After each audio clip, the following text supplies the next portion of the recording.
ఆయన అక్కడ నుంచో గెలవడు కూడా. రాజమండ్రి రూరల్కి ఇవ్వాలి, రాజమండ్రి అర్బన్ కు రాజమండ్రి రూరల్కి ఇవ్వాలి. అట్లా కాకుండా ఆయన అనపర్తి లాంటి చోటకు దూసేస్తే అక్కడ గెలవడు, ఆయన రాజకీయ జీవితం ప్రాబ్లం సాల్వ్ అయిపోతుంది, ఇది శాశ్వతంగా. ఇది చంద్రబాబు గారు పురంధేశ్వరిని మోసం చేశారేమో అనుకుంటున్నాను. ఎందుకంటే పురంధేశ్వరికి ఆ ఏరియా గురించి ఏం తెలియదు కదా.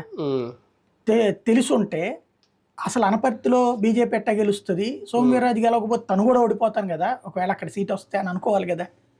అవును, అక్కడ ఆ సీటును మరి ఈయన ఏంటంటే ఓ రకంగా చెప్పాలంటే కన్విన్సింగ్ మాస్టర్. కానీ సోమవీర్రాజు గారికి ఇవ్వకూడదు అనుకుంటే ఇంకెవరికి ఇవ్వకూడదు కదా మరి. ఇది సోమవీర్రాజు ఆయన బీజేపీయే కదా, అది ఆయన కోసం తీసుకున్నట్టు బిల్డప్ చేశారు సీటు. తూర్పుగోదావరిలో నుంచి ఒక సీటు కావాలంటే అనూహ్యంగా శివరామకృష్ణరాజు పేరు తీసుకురావడం ఆయన వద్దన్నాడు సోమవీర్రాజుకి అని చెప్తే, సోమవీర్రాజు నాకు వద్దులే, ఆయనకి సీన్ అర్థమైపోయింది. అర్థమైపోయి ఆ సీట్ నాకు వద్దులే, అక్కడ మన కార్యకర్త చాలా ఏళ్ల నుంచి కష్టపడుతున్నాడు, సైనికుడు ఉన్నాడు, ఆయనకి ఇచ్చేసుకోండిలే అని చెప్పాడు. ఆయన రిఫర్ చేశాడు. నాకెందుకు వచ్చింది అది గొడవ అనేటువంటి ఉద్దేశం, అందుకని తప్పించుకున్నాడు ఆయన.